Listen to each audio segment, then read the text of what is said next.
parler en français dans le texte parce que front-end, fast-track, back-end, enfin, on ne comprend pas tous et ça peut du coup faire peur à des super candidates ou des super candidats.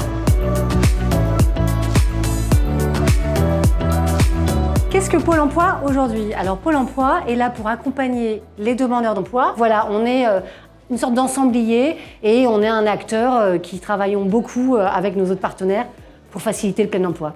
C'est normal de ne pas avoir de compétences dans le numérique et de pouvoir venir d'ailleurs. C'est normal de ne pas avoir plein de diplômes dans le numérique. Et donc, faut se former.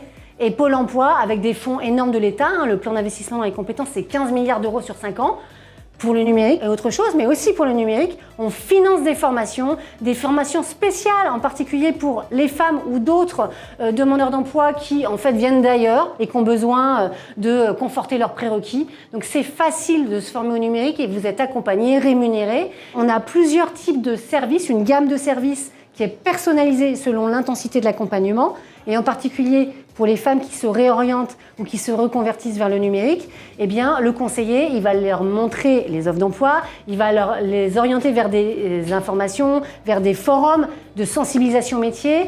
Et donc après, qu'est-ce qu'il fait le conseiller ou la conseillère? Eh bien, il va accompagner la demandeuse d'emploi vers les formations qui vont lui permettre d'acquérir les compétences dont elle aura besoin pour convaincre un employeur.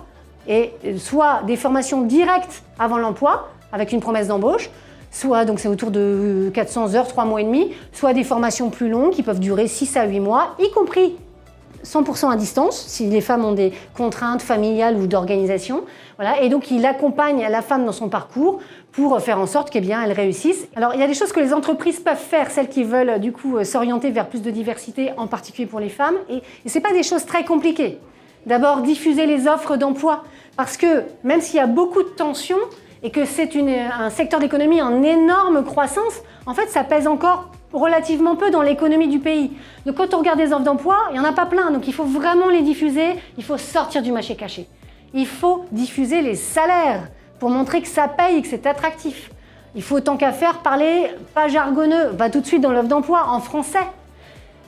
Utiliser des astuces, si je puis dire, enfin un peu dans la publicité, enfin voilà, faire de la promotion et de dire non mais chez nous il y a des femmes, on accueille les femmes, on les accompagne pour donner envie. Une des plus grandes difficultés, c'est que les femmes en fait elles candidatent même pas. Donc voilà, faire en sorte que l'offre d'emploi elle soit visible et attractive pour donner envie. On a des méthodes de recrutement par simulation, ce qu'on appelle la MRS. On a des exercices pour codeurs, ça marche super bien et ça permet d'identifier des personnes sans CV qui font comme ce qu'on fait dans le codeur, et ils voient qu'ils y arrivent et que ça leur plaît. Donc il y a plein de solutions pour ouvrir. Et puis après, Pôle emploi avec l'État, grâce à l'État, le plan investissement dans les compétences, le plan relance, et grâce à ses partenaires, finance les formations. Voilà, donc les entreprises, le message c'est de leur dire n'ayez pas peur d'ouvrir à la diversité, vous en avez besoin. Vous perdez tous les jours de l'argent à rester à des critères de recrutement trop stricts. Il y a plein de talents, ça n'a rien à voir avec les cursus scolaires. Il y a plein de femmes qui pourraient aller vers vous si vous les accueillez. Et sachez que Pôle emploi et l'État sont à vos côtés pour faire en sorte que ça soit sécure du point de vue évidemment de vos enjeux RH et business.